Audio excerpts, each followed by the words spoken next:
Hello. Hi, Brooke. Hi, Erin. We are Rabbit House Press, and usually I'm talking to the authors, but today we're talking about my book, and I'm the author, Junebug versus Hurricane. So Brooke is going to take over the interviewing process. Welcome to Author Spotlight, spotlighting me. How much fun is that? Yeah. Hi, Erin. Welcome to Rabbit House Press Author Spotlight. I want to start out with a quote from the back of your book by Silas House. He says, Junebug versus Hurricane is about family, addiction, tightly sealed society, the power and pain of art, and most of all, this aching memoir is about unconditional love, particularly between a brother and a sister. What do you have to say about that, Erin? Well, it is about my brother, Joseph Daniel Chandler, who was my heart always. And he's 2 years older than me, and he passed away when he was 30 and I was 28. And we had a very interesting childhood. And I wrote this for him and about him to sort of process everything. And I think that a lot of people, if you've ever tried to save someone that is determined not to be saved, they will relate to this tale of a very charming, beautiful man, gun-toting and cowboy-like as he was, driving from one end of the country to the other, and those around him trying desperately to keep him on earth when he was determined to live on the edge until he fell off eventually. Wow. You know, something I've noticed in your writing, which is brilliant, that you often hit a thread, the threads that connect all people. You can voice things that other people feel but cannot express in such a way. And so I love this book, and I want you to tell us, some background about you and your brother Chan and how you grew up. You guys were all over the United States, weren't you? We were. We are both from Kentucky, both from Versailles, where am right now, surprisingly. I've got my pandemic chic robe on. So, and as this is my grandmother's, kimono, right, from China.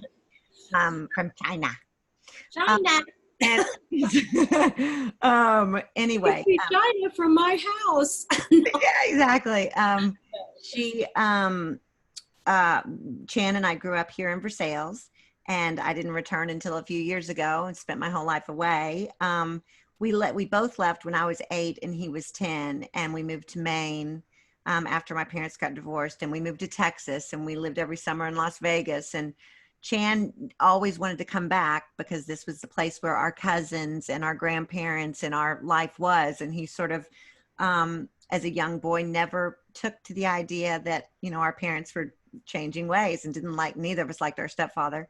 But Chan kept moving back here and staying here. And it was always trying to get back to Kentucky. And it was sort of all bets were off. And I think he would be really shocked and surprised, both he and my dad, that I'm back here and loving it, because for decades and all through my 20s and 30s, I was like, I'm never going to live in Kentucky.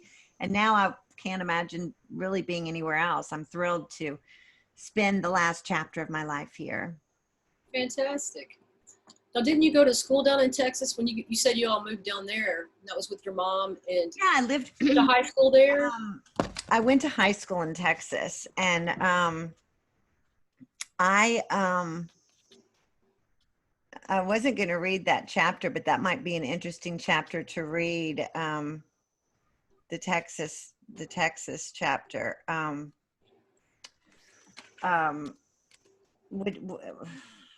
Would you like for me to read the chapter? I would love for you to read the Texas chapter. It's not called the Texas chapter, though, is it? It's called Okay. I do believe Lubbock, Texas, 1977. Wow. This is not real. This is not really happening. You bet your life it is. Tori Amos. Lubbock, Texas, 1977. Sitting outside a stoop outside Della Strata, our beige and tan duplex, I looked out over the dirty brown desert of the Texas Panhandle. I was 12 years old. Lubbock was dusty, and really brown. No trees, just tumbleweeds and swirling dust devils. The wind blew dirt in the air that got in my hair and teeth. With nothing better to do, my friend Kim and I snuck up the street and around the corner to Charlie's house. He was our cute 17-year-old neighbor who blared Aerosmith's Walk This Way and Queen's Fat Bottom Girls. He gave us beer and taught us how to French kiss on his stairwell. He kissed me, then kissed Kim, then kissed me again. I spent as much time away from home as I could. My stepfather dominated our environment in Lubbock. The furniture and books and china and photos were recognizable, but the judgmental, disapproving presence of Paul made this shaky territory for Chan and me. He sang from the halls of Montezuma to the shores of Tripoli, forever reminiscing about flying in Squadron 214. When I passed him in the kitchen, he shook his big professor head and sneered.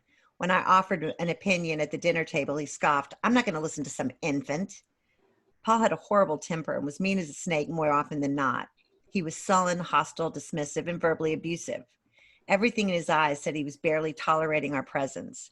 The motion of a backhanded slap meant any indication of disrespect. Paul didn't spend time with his own grown son, so he certainly had no use for Chan and me.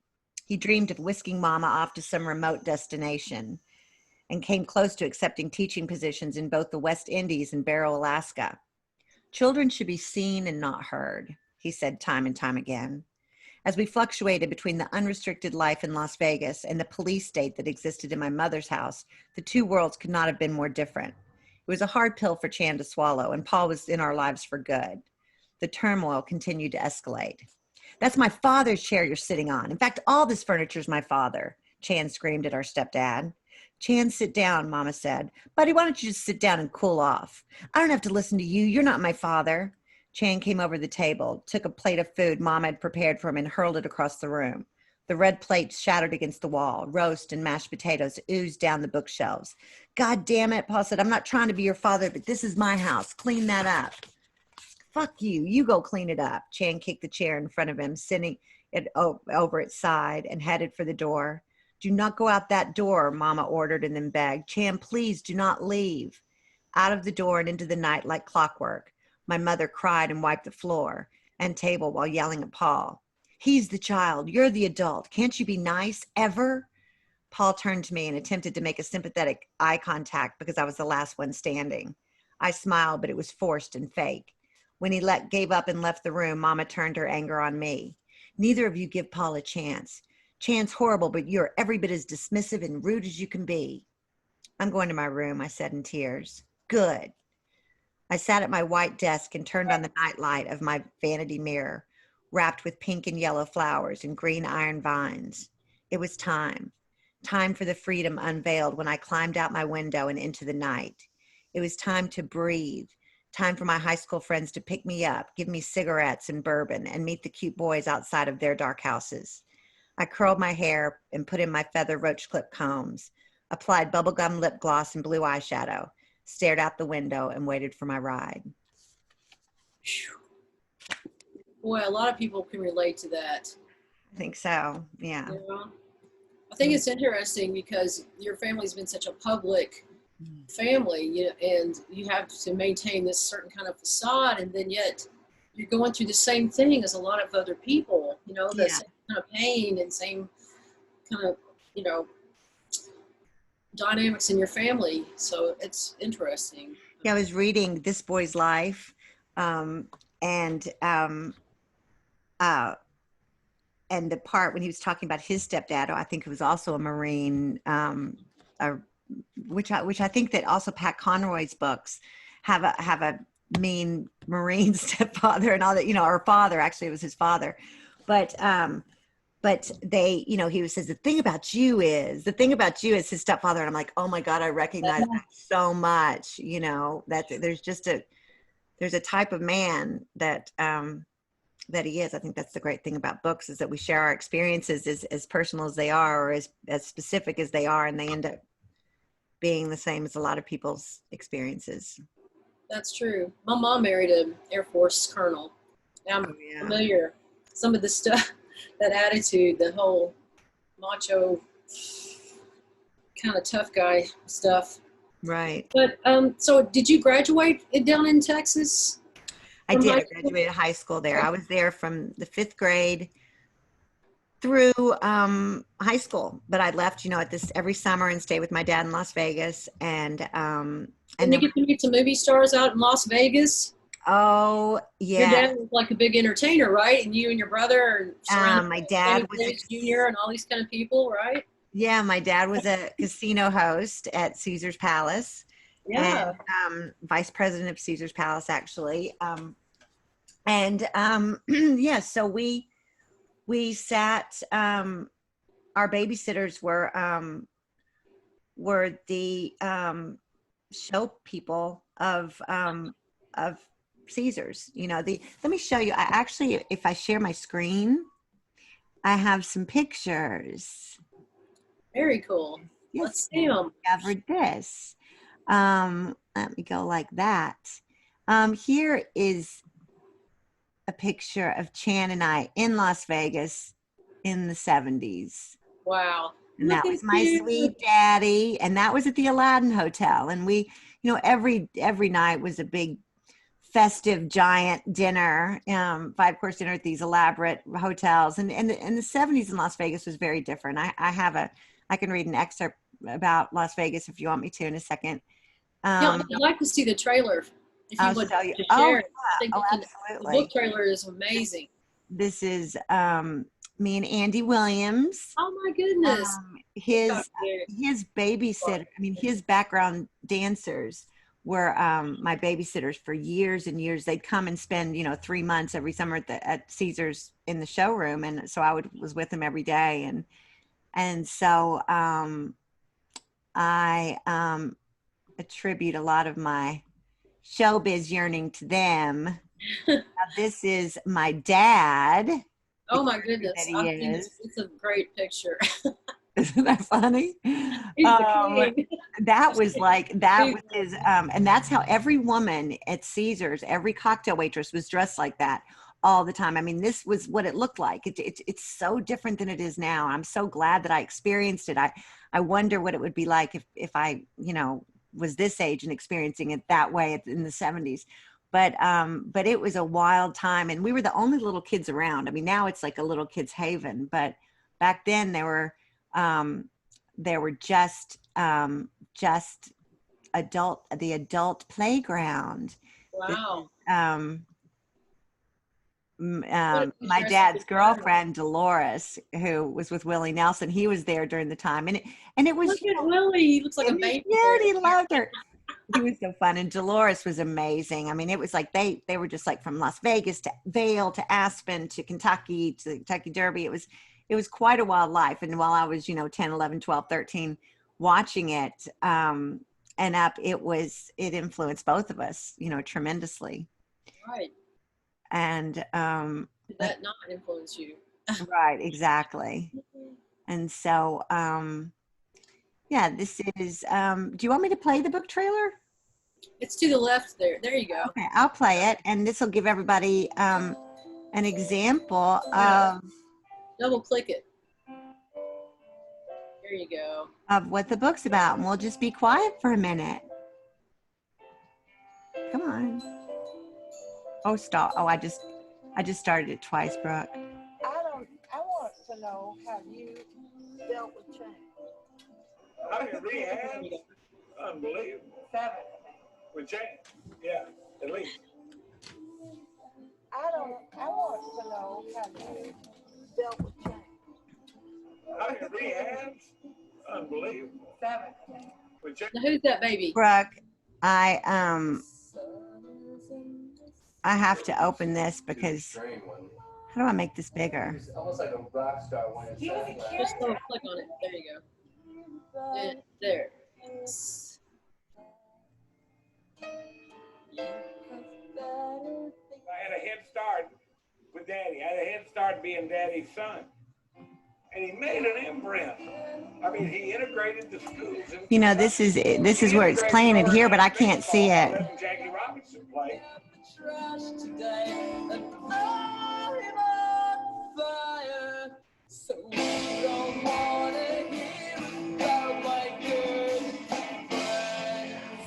This is like not, okay, this is not working. I'm so sorry. But if anybody wants to see it, they'll have to go to YouTube. It's a really good book trailer. But you know, I'm new at all this sharing and adding and doing this. But basically, it's got all these great Vegas pictures, and then it shows Chan, and I will. You cannot minimize Zoom when you're recording the meeting. Oh my God, leave me alone.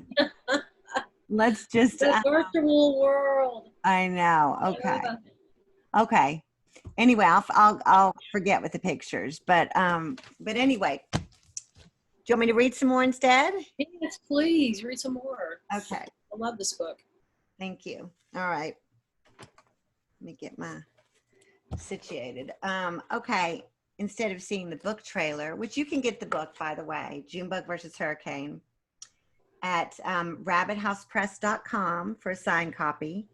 Or you can get it on Amazon or your local bookstore at Black Swan Books, at Barnes & Noble, anywhere that Ingram sells books. So I would like to read a little bit about Las Vegas.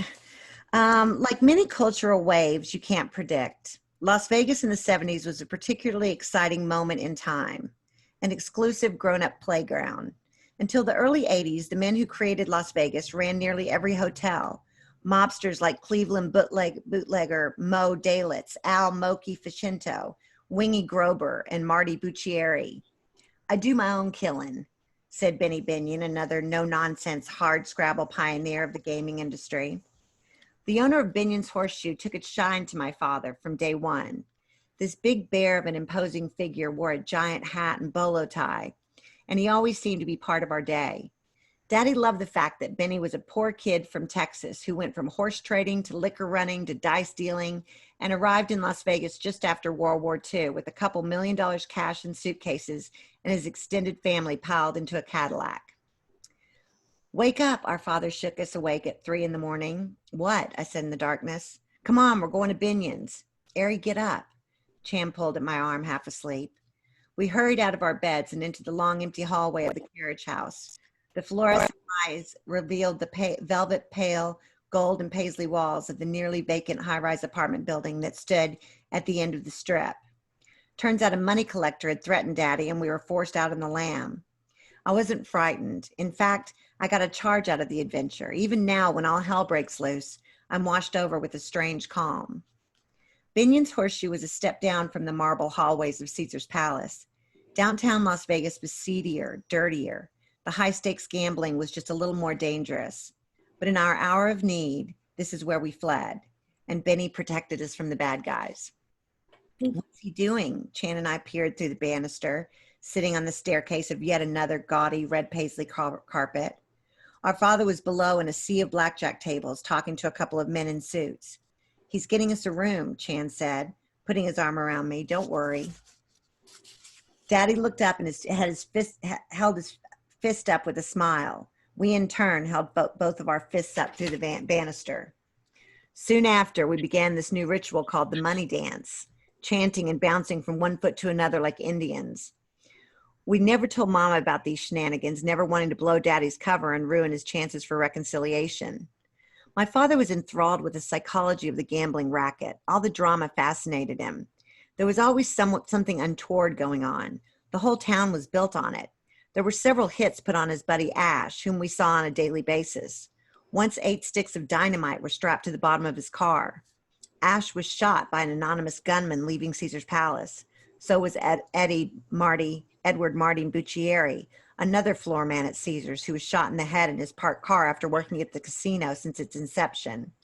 They say Chicago mob boss Joseph Iupa ordered his murder. Frank Sinatra famously ran his golf cart through the glass doors of the Sands Hotel after being denied further credit by casino owner Howard Hughes. This melee was stopped only when Carl Cohen, the old school wise guy and Hughes' henchman, knocked out two of the superstar's front teeth. The Frank Sinatra my dad hung out with was a proud grandfather. Nancy had his first grandchild that May of 1974. After Sinatra's midnight performance at the Circus Maximus showroom in Caesars, Daddy would rope off a section of the lounge and get a bottle of Frank's favorite drink, Jack Daniel's No. 7. Frank would pour his own and talk to Daddy about politics, the human psyche, his romantic conquests, and his recent run-ins with bad press. They shared a love and respect for mutual friends, NFL stars Joe Namath, Kenny Stabler, and Billy Kilmer. Both held high regard for those men's men who knew their way around a football field. At Piero's, another famous wise guy hangout, Daddy stood up to greet a dark-skinned, well-dressed man heading to our table. "How are you, sir?" "What a pretty little girl you are," the heavy-lidded stranger said, leaning over to kiss the top of my head. "Thank you," I smiled with a slight lisp.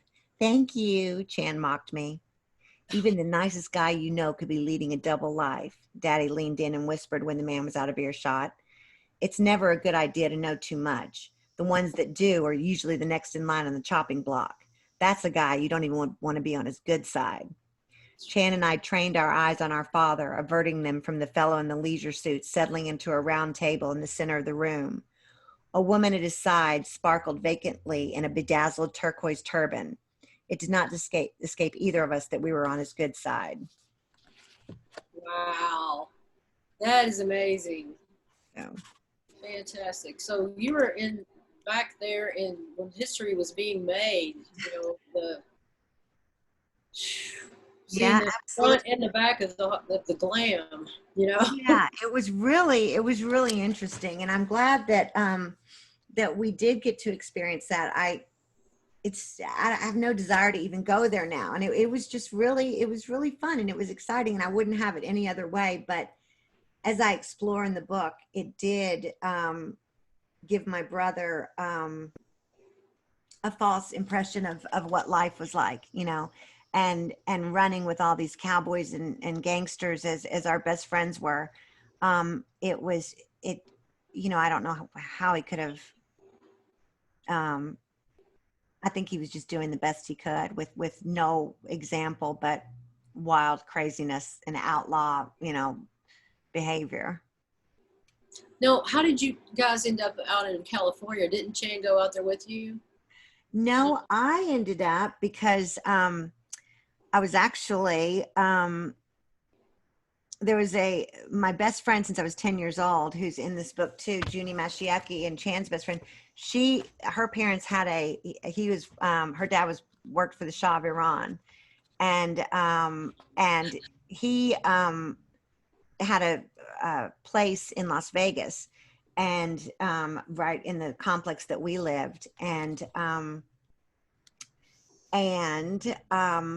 Junie lived in LA. So half the time I would go stay with her in LA in high school during the summers when my dad was always out of town. And then when we went to college, we were like, we're going to go together. And so we went to Pepperdine together, and I did go to UK and graduated from UK, but we went to Pepperdine together, and then I just stayed out for 22 more years. You did some interesting things out there. Yes. I did. I was an actress. I was in several movies. I was a theater. In the Pershing Point Hotel. I'm sorry to interrupt you. That's one of my favorite movies. Oh, thank you. Relevant to this day. And you produced and acted in that film, correct? I did. Who was your co-star? Lost in the Pershing Point Hotel. That was a really fun movie with Leslie Jordan and John Ritter and Michelle Phillips and Mary Lou Henner and Liz Carney, and all kinds of amazing people were in it. Mark Pellegrino, and we shot in the Ambassador Hotel. I was in the play, had nothing to do with producing the play, but I was asked to be in the play. And then when we decided to make it a movie, an independent movie, we got the original cast from the play and produced it. And you can find the whole movie on YouTube. Just look up Lost in the Pershing Point Hotel. And then I was also in Fear and Loathing in Las Vegas, and I was in a movie called Dead Husbands, another movie with John Ritter, and The Net, Chicago Hope, and a lot of theater. Loved it. That was my life before I turned it to books. What made you do that? I actually got a little autoimmune situation called polymyositis, which made me weaker than I had been. And I'd always been a dancer and very athletic. And then I got out of the blue when I was 28, my arm, it was hard for me to lift my arm up and hard for me to move my leg. And I went to the doctor and he said it could either be MS or a virus.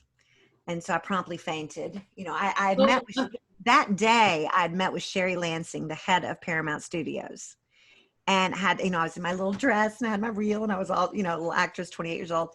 And then it was like, okay, my life is over. I was just, and then it turned out that it was just this autoimmune thing, which has been a pain in my butt ever since.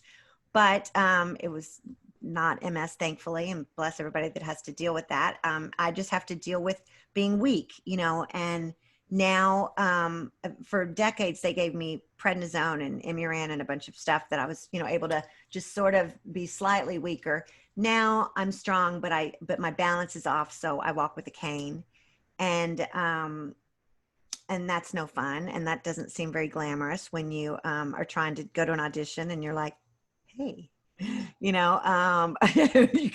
to hire some people with canes. Got the cane going? Yeah, I got the cane. But and here it is. But you know what? I can walk miles and miles. I just have to hold on to somebody's arm, and I'm just, I feel very healthy on the inside. I'm not on any medication, and but it was a time when that just happened and I was getting a divorce and I ran out of money. And so I was like, I give, and my dog got hit by a car and I was like, okay, I have to go home. I was 40 years old and I was like, and the dog is like the icing on the cake. Oh yeah, that was the icing on the cake. I called from the vet and I was like, I just sobbed and I was like, I can't tell it anymore. And I just came back to Kentucky and I don't regret it for a minute. I did regret it for a while because I went back because we owned a house before we got divorced. And I tried to go back and tried to stay and tried to afford it. And it was just not to be. And so I went back to school and got my MFA in creative writing and finished this book that I had started. And then ever since it's been a whole new chapter. And so, when it's sort of a pain that I walk slower than the normal person, I feel like if I hadn't had those challenges, I may have just had that one experience as an actress, and it's a whole different life, that I started at 40, and or after 40, and so now sometimes life will make you make space to make the better stuff come in. Yes. If you don't have room for that, how can it come into your life? And I teach creative writing. And around this time, I went to see this palm reader in North Carolina. And it was so funny. I was with my mom. There's some good ones down there. I know they do. And the lady said, she said, you're going to be a great teacher someday. And I went out, I was like, what am I going to go back to school? I was like, I don't want to teach. And then I went back to grad school twice since then. In 2012, I got my master's in theater just because I was working on a play. And then I went back again and got to grad school. And in 2017, got my MFA in creative writing. And I love teaching. I teach, you teach a lot. You have, 4 or 5 classes a week. Yeah, right? I teach for the Carnegie Center. I teach memoir for the Carnegie Center here in Lexington, and I teach for us at Rabbit House Press. And I have 3 classes. I have a playwriting class and a memoir class and a creative writing class, and I love it so much. And so that's my day job, which You're I love. in your element. You're the best teacher. I've attended some classes, and you have brought out stuff in just me personally that I was shocked, at how the way you express it and the writing prompts and just the choices of the books and things you'll highlight. It's very inspiring. So I think you're a wonderful poet, by the way. You're a wonderful poet. You really are.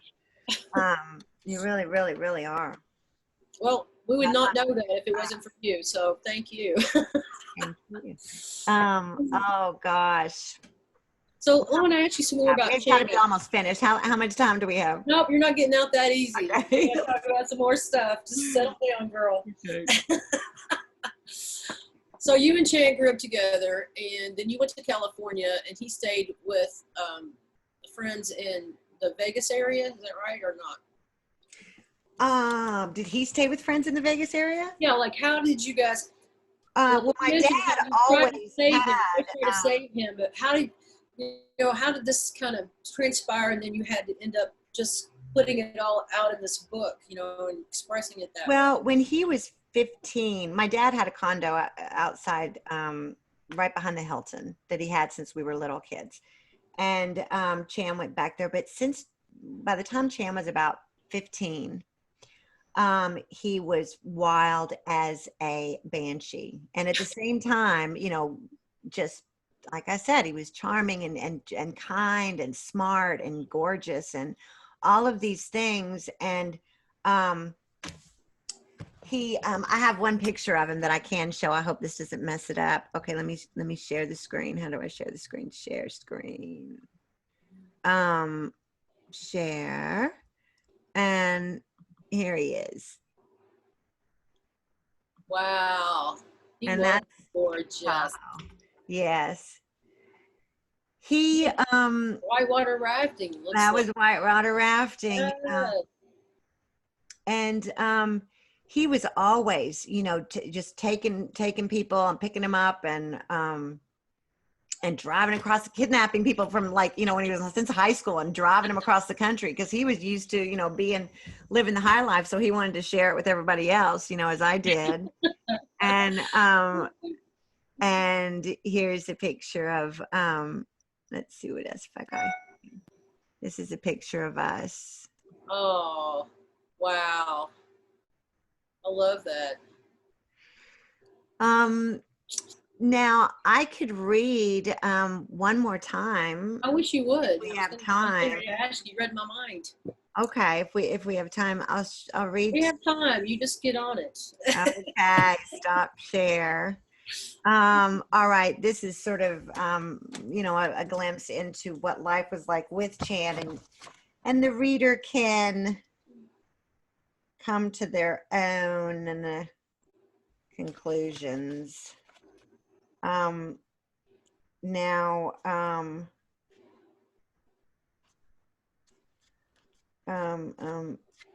Let's see.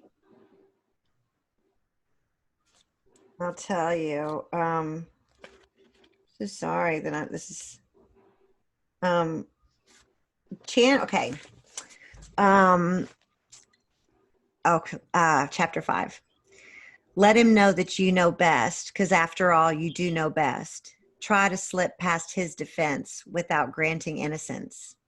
The Fray. Los Angeles, 1990. Chan showed up at my apartment in West Hollywood with a Corona in his hand, a gun in his pocket, and a very scared 21-year-old Pat Wilhoit by his side. Pat, our childhood friend from Kentucky, had a frozen, kidnapped gaze on his face, and his blonde curls were dripping with sweat. He seemed to be trying to telepathically convey an SOS. I knew the drill. Hey, kid, Chan breezed past and hugged me tight. He looked sun-kissed and handsome, a little drunk, but happy to be in his element. An open destination road trip. Chan was rarely in Los Angeles, which added to his excitement. Sunshine and beautiful people always make for a first good impression, no matter how many you have. I was glad to see my big brother, but my body immediately switched to high alert mode. I could see by Pat's expression that Chan was on a roll and there was no putting the brakes on. My pretty friend from acting class was over and Chan quickly honed in on her. Victoria was a real California girl. She starred in movies and TV shows known for parading women around in short shorts, showing off tan legs and firm bodies. I knew he'd be attracted to her, but Victoria was tougher than the Kentucky girls he was used to, and he seemed naive, grinning and wobbling around. Chan sat on the couch, opened a safety deposit box, and emptied out its contents.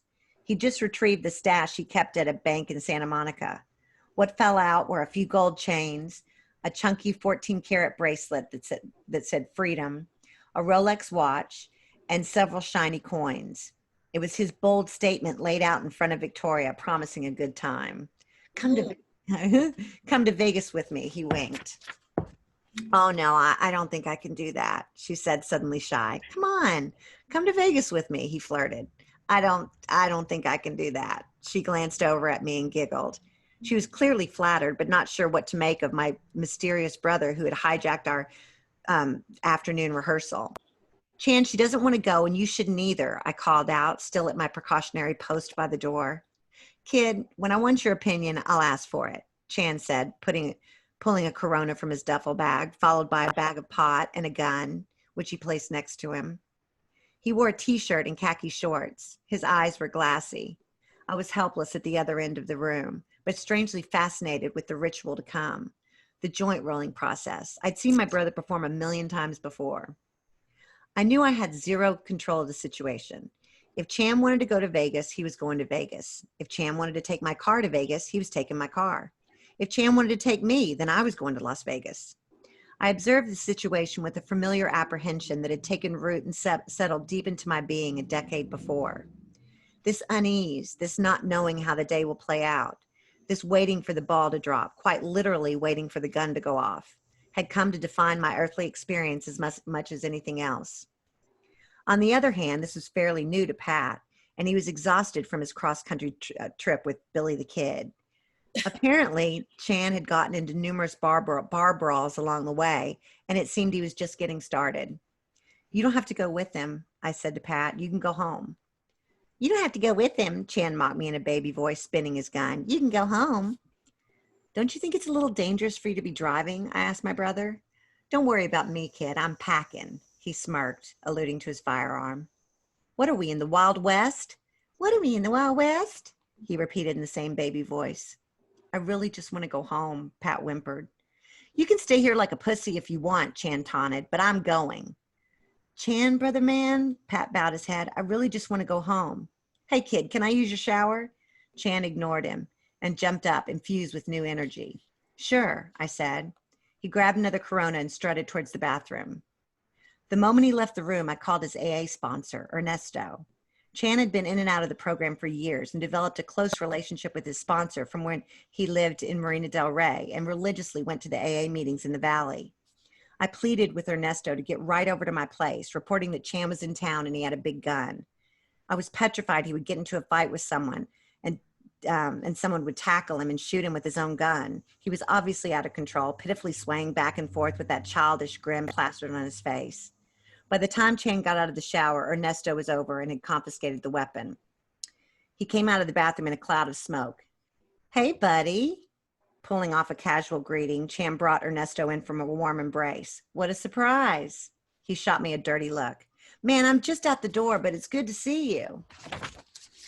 Then, putting in one last bid for the girl, Victoria, you want to come with me? No, she whispered and smiled. I don't think I can do that. Victoria went home and Pat got on the next plane to Kentucky. Chan made it as far as Palm Springs. Hey, kid, he stopped in a high, stopped-up voice. Where are you? I asked him. You got to come get me. What? You got to come pick my ass up. I just got the shit beat out of me by a bunch of redneck mother. What? I interrupted. Just forget it. I need you to get in the car right now and drive to Palm Springs. What? Just don't ask any questions, he snapped, softly, angrily. My nose is broken. I got rolled. They stole my Rolex, my jewelry, all my money. Who? I stopped off to play some basketball with these guys. I swear to God, kid. I just wanted to have somebody to play basketball with. And I got rolled. I got blood all over. Jesus Christ. I could see him at the payphone. I'd seen him beaten up before, and it made me sick. I can't come this second. I'm afraid to drive by myself. I wanted to help, but I didn't know how. Come and pick my ass up, he screamed. I was frozen with fear. I knew I would get there and Chan would knock me out of the driver's seat and drive me God knows where. Plus, I'd already had a few drinks myself by this time, so I wasn't going anywhere. Chan, I can't drive this second. I screamed back, fuck you. He hung up. He made it to Las Vegas and called me the next night. Hey, kid. It just goes on and on. I won't go on. But he made it to Las Vegas. So it was stressful. I really believe that that's what gave me this autoimmune thing. I mean, so much stress for so long Yes. you know, when he was in jail, we were actually happy. We were happy that he was safe, we were like, and we were always in different states. My mom, my dad, and I. My dad was in Las Vegas. I was in LA. My mom was in North Carolina or Texas. And we'd be like, okay, where is he? It was like we were just, you know, policing from 4 different states, the 4 of us. Wow. So It had to be wearing on your, you know, your immune system. Your, you know, stress will do that. And yeah, when you love somebody like that, yeah, and you can't stop them, and they're a runaway train, you know, it's just Yeah. such a desperate feeling. yeah, Sure. yeah. It takes it. Well, look at you now. You've taken the mud and made this beautiful lotus. You're a fantastic writer, teacher. Thank you. Your Rabbit House Press business is just burgeoning. So Our you Rabbit have House a lot to be proud. Yes, our Rabbit House Press business. You have a lot to be proud of, Erin. Thank you. Thank you. I Very am. I'm so glad that you're doing this journey with me. Me too. Yeah. You know, we kind of met at the right time for each other. I was looking for you and you were looking for me. It was just, ta-da! Creativity abounding. Yeah. And we're just starting. So Yeah, we have a lot of exciting times ahead, I'm yeah, sure of we it. do. We do. Well, I really appreciate you sitting down, even though it's hard to talk about yourself. It's just I think it's important for people to know your history and about June bug versus hurricane. I feel like that book is a classic. It's going to only grow, you know, it's going to touch a lot of lives and has already. So you. I'm glad you were able to take the time to share that book and how you got to the point where you could write such a beautiful novel, memoir, you know, and thank you for sharing all that today. I appreciate it, Brooke.